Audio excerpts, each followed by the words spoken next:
le gars s'approche de moi et il dit que Stéphanie, tu brilles trop.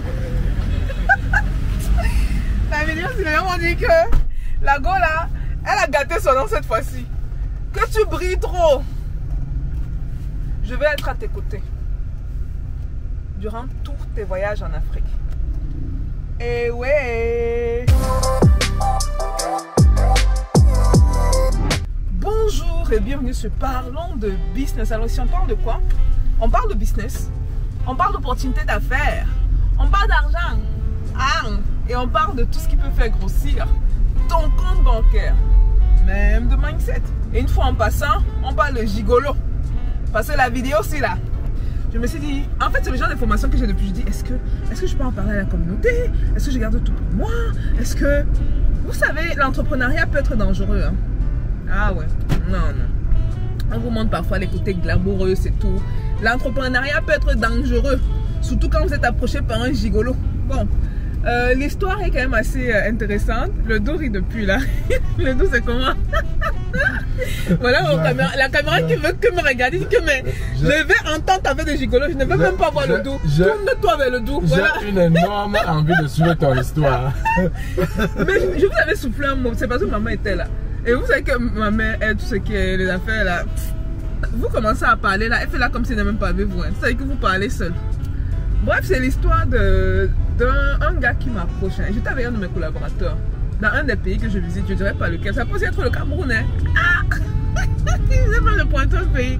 Parce que les gars du pays là ont commencé à venir parler sur la chaîne là que gars, comment on peut faire les choses comme ça la soeur. Donc j'étais dans le pays en question et souvent, bon quand je visite les pays, c'était en Afrique bien sûr. J'ai un rituel dans chaque pays où je vais. Dans ce pays-là, souvent, le matin, je vais prendre toujours ma tasse parce qu'ils font vraiment du bon café, quoi. L'endroit, en tout cas, pas le pays en général, mais l'endroit, ils font du bon café. Donc, je vais toujours prendre mon café le matin. Donc, ce matin-là, ça faisait juste quelques jours que j'étais dans le pays. Hein. Donc, ce matin, je vais prendre mon café. Je suis avec mon collaborateur. Et il a tellement ri qu'il était vraiment dépassé. Il dit que franchement, les réseaux sociaux, là, c'est pas dit. Qu'est-ce que tu aimes aller foutre là-bas? Donc, je suis allée prendre mon café ce matin-là. Et puis, il y a un jeune homme qui s'approche de nous. Et qui s'approche de nous, incessamment, tu gagnes du genre, ok, est-ce que je peux vous aider? Il est du genre Stéphanie. Et souvent, quand les gens m'approchent en disant Stéphanie, je sais que je ne reconnais pas le visage, je sais que ce sont des gens qui me suivent sur les réseaux sociaux. Je dis genre, oui, bonjour. Il me regarde avec un regard. Mais, les gars, le regard là. Non, on va dire que Stéphanie ne dit pas de vérité. Le doux, c'est moi qui lui dis trop de vérité. Souvent, je dis certains trucs ici. Non, mais moi, je pense qu'il faut être vrai. Franchement. Il faut déballer, c'est ça. Donc, je regarde le gars. Bon, il faut rester professionnel. Hein. Je le regarde. Maintenant, le même temps, je suis dans ma tête, je suis du genre. Le mec était beau, franchement, les gars. Les gars, vous voyez qu'il y a mis les gars à côté. Ça, c'est pour les gars. Ça, c'est la partie des gars là. Les gars qui ne sont pas coincés, bien sûr. Parce qu'ils sont coincés, on va dire ouais, mais il dit qu'il a quelqu'un dans sa vie. On ne doit pas regarder quelqu'un. Ne regardez pas. Moi, je regarde. Je regarde. Je ne fais que regarder là. Regardez là, je regarde. J'ai regardé fatigué. Bel homme. Il commence à me parler. En même temps, il me parle là. Les yeux veulent descendre un peu au niveau des... Parce que je regarde dans les yeux. Les yeux veulent descendre au niveau des pectoraux là. Il dit que non, retiens-toi. Tu aimes ton mari. Je dis que j'aime mon mari. J'aime mon mari. J'aime mon...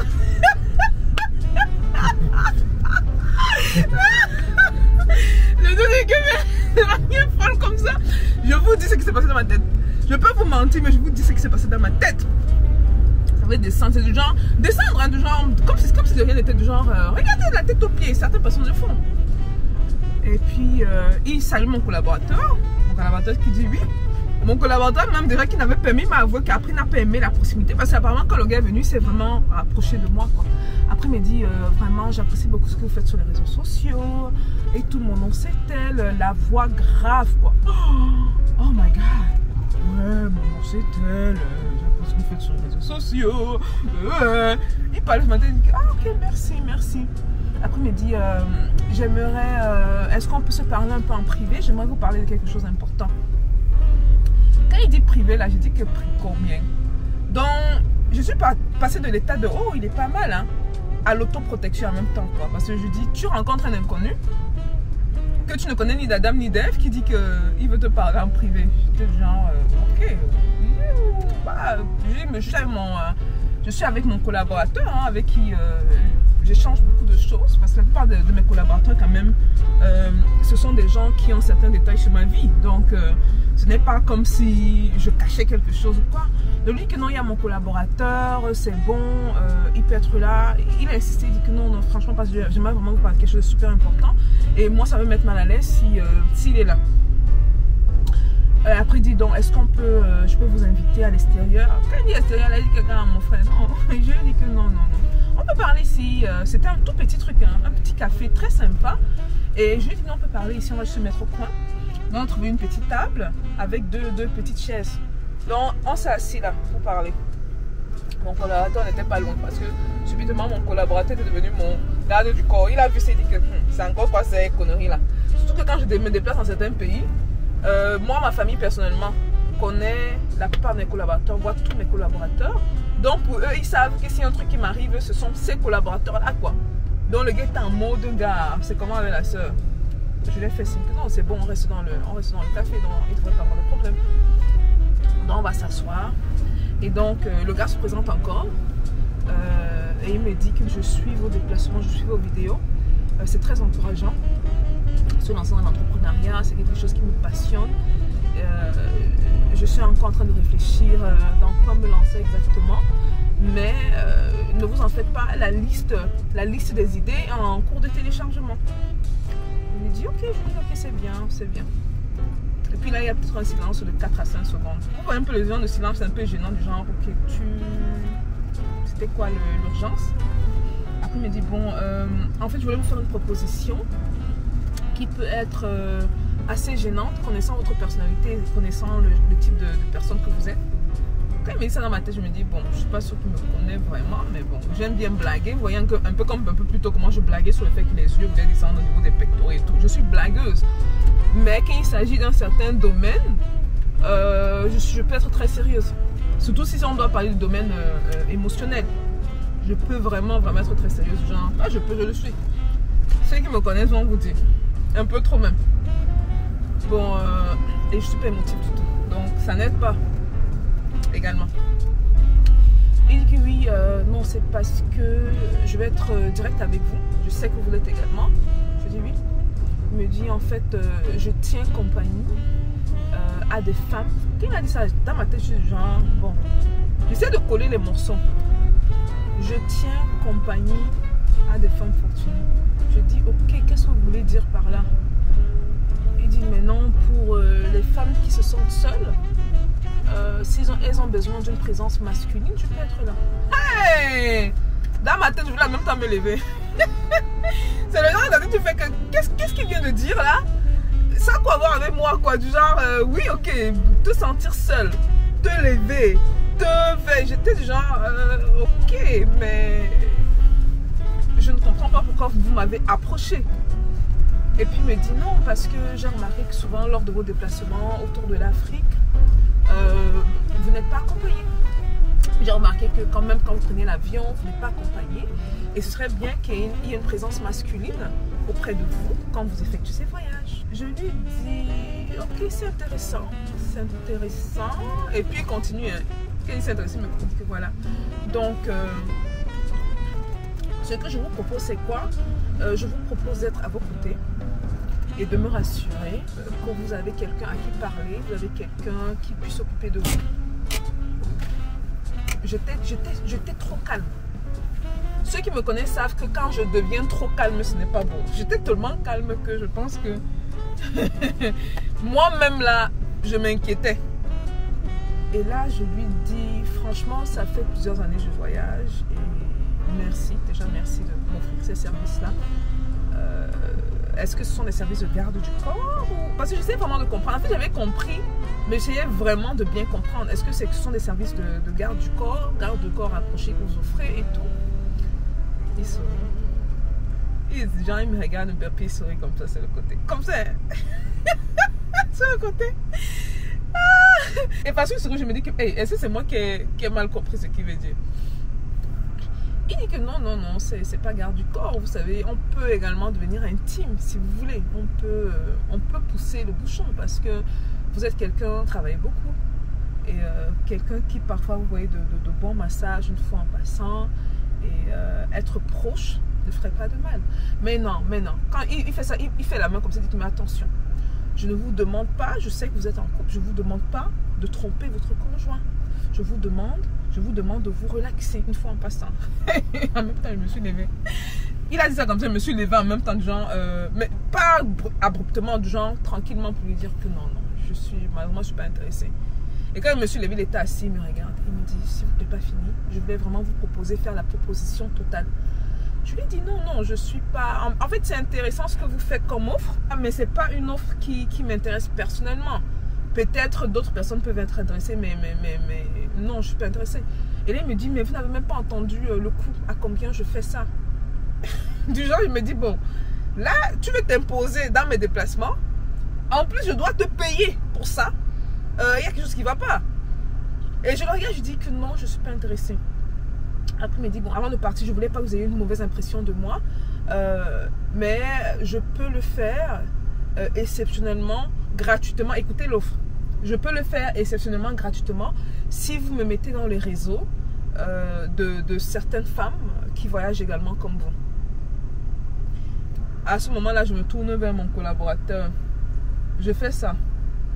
Bon, on a nos codes, hein, il comprend. Et là, mon collaborateur s'approche et lui dit, bon, je pense qu'il est temps de partir et tout, machin truc. Là, je me tourne vers le gars parce qu'il ne fallait pas que je le laisse sur une mauvaise impression.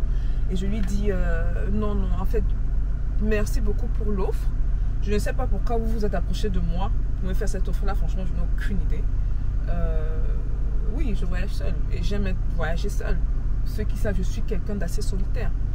En fait, il y a une certaine contradiction chez moi. De la même manière, je suis très sociable, je suis solitaire également. Et franchement, les voyages que je fais, ce sont les seuls moments dans ma vie où je peux avoir ce moment de quiétude. Parce que quand je suis dans les autres pays, je voyage, je suis dehors dans le business avec des collaborateurs, avec plein de monde, la vie sociale. Mais quand je rentre à la maison, oh, ça fait du bien. Surtout que quand je suis avec la famille, quand je dois revenir dans les pays où la famille est, oubliez ça.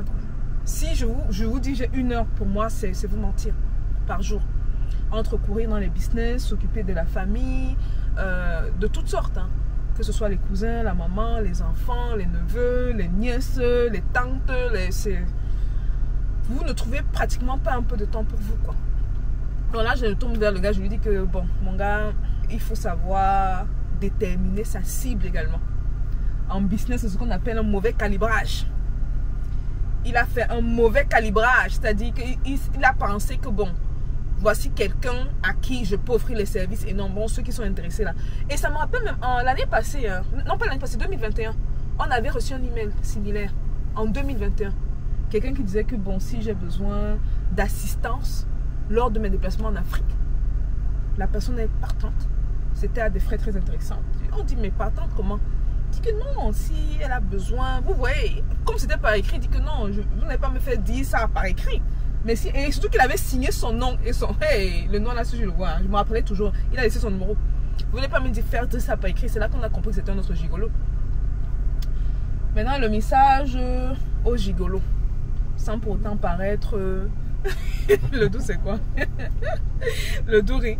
Sans pour autant paraître méchante.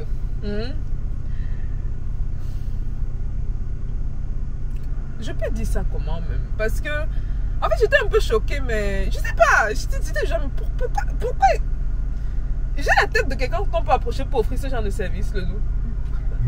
Peut-être en même temps, je me suis dit que, mais est-ce que j'ai la tête de quelqu'un comme. Oh, je sais pas, est-ce que. Qu'est-ce que je n'ai pas compris, quoi? I mean, I don't know, mais bref, le message pour les gigolos. Les gars, apprenez à faire votre argent de manière propre. Ok.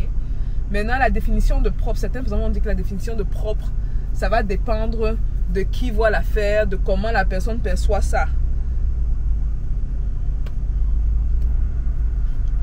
J'essaie de ne pas juger. Hein. Mais pour moi, propre, c'est ne pas s'adonner à certaines pratiques afin de recevoir l'argent de quelqu'un d'autre. Et c'est valide également pour les femmes. Parce que franchement, pour moi, il est tellement facile de se faire de l'argent, surtout ici en Afrique. Même en Occident, un peu partout. Parce que les gens passent le temps à se plaindre. La plainte, c'est l'argent. Quand quelqu'un se plaint, vous entendez que plusieurs personnes se plaignent de la même chose de manière répétitive. C'est l'argent. Apprenons juste à développer nos réflexes entrepreneuriaux. C'est tout. Plainte. Quand quelqu'un se plaint, vous voyez seulement argent. Plainte. Argent. Et quand il dit argent, c'est plus solution. Plainte, solution. Donc, gigolo là, s'il vous plaît. Il y a trop d'argent à se faire ici dehors pour prendre ce genre de voie.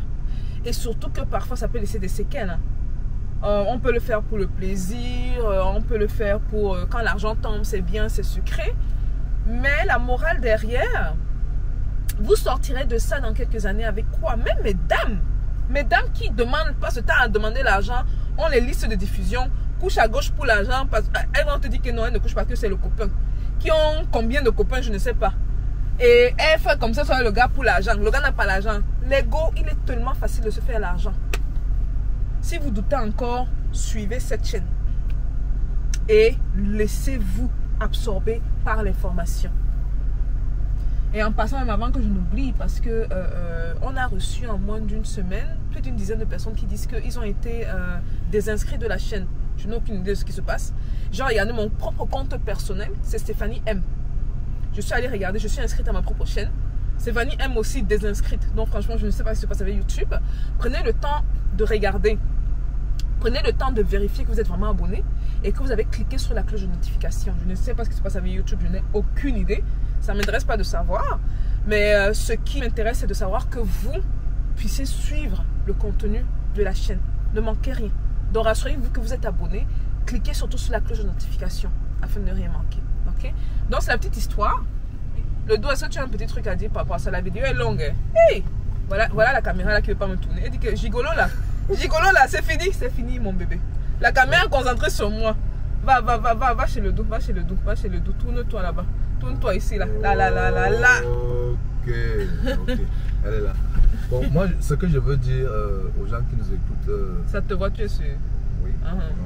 Ce matin, c'est que c'est un message surtout que je lance aux hommes. Parce que, vous savez, il y a les hommes qui ont pris pour profession. Ils pensent que escalader une femme, c'est une profession. Hey, escalader. Donc, moi, je veux dire aux gens, aux hommes, faites-vous de l'argent. Faites-vous de l'argent. Laissez les affaires que vous êtes attirés par les femmes qui ont l'argent. Parce que ça, c'est l'argent facile. Une femme qui se fait de l'argent ou bien qui est fortunée. Et la compagnie que tu demandes auprès d'elle, moi, je ne pense pas que... Je ne sais pas quel genre de compagnie. Tu es devenu quoi, garde du corps? Est-ce que la personne a fait un appel d'offres? Non. Tu n'es pas le garde du corps. Donc, c'est parce que tu vises quelque chose. Hein? Et ce que tu vises là n'est pas bien. Hein? Pour un homme qui a une taille, 2 mains, 2 bras et tout, qui peut se faire l'argent lui-même. Les hommes en plus qui sont supposés. Faire l'argent ici dehors. Donc, ça fait en sorte que, vraiment, de grâce, mes chers frères là, mettons-nous ensemble, cherchons l'argent autrement. Voilà un homme qui a parlé, que cherchons l'argent autrement. Que les gigolos qui cherchent les femmes. Ça c'est intéressant en plus. On ne parle même pas souvent. On parle souvent des femmes qui vont vers les hommes qui ont l'argent. Mais est-ce qu'on parle des hommes qui cherchent les femmes qui ont l'argent? On risque de faire un thème dessus les gars. En tout cas, on se voit à la prochaine vidéo, n'est-ce pas? Peace out.